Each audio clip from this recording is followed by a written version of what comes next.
USCIS just changed how millions pay their immigration fees, and it starts now. If you're from India or anywhere abroad and still using checks or money orders, stop immediately. There's a new rule, a new form, and a hard deadline that could make or break your immigration process.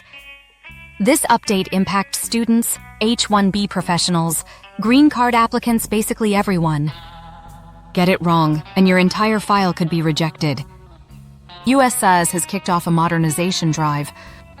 From now on, you can pay your immigration fees directly from a U.S. bank account using Form G-1650. This new system replaces the old paper checks and money orders that often cause delays, fraud, or even missing payments.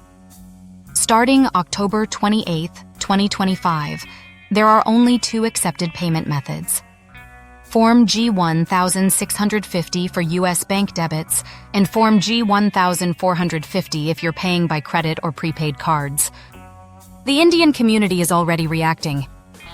One student on Reddit said, "My dad in India was sending money orders for my F1 process. Now what?" Another H-1B applicant asked, "Why do they always change rules right before deadlines?" And they're not wrong.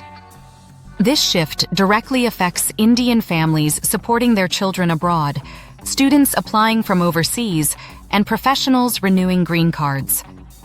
If you don't have a U.S. bank account, your only choice now is to use Form G-1450 with a U.S. credit or prepaid card. Here's what you need to do right away. Make sure your U.S. bank account is set up for ACH debit. Download and sign Form G-1650 if paying through your account, or use Form G-1450 with a U.S. card if you're applying from India or overseas. Remember, starting October 28th, paper checks and money orders will be rejected. Don't risk delays. Get this right now.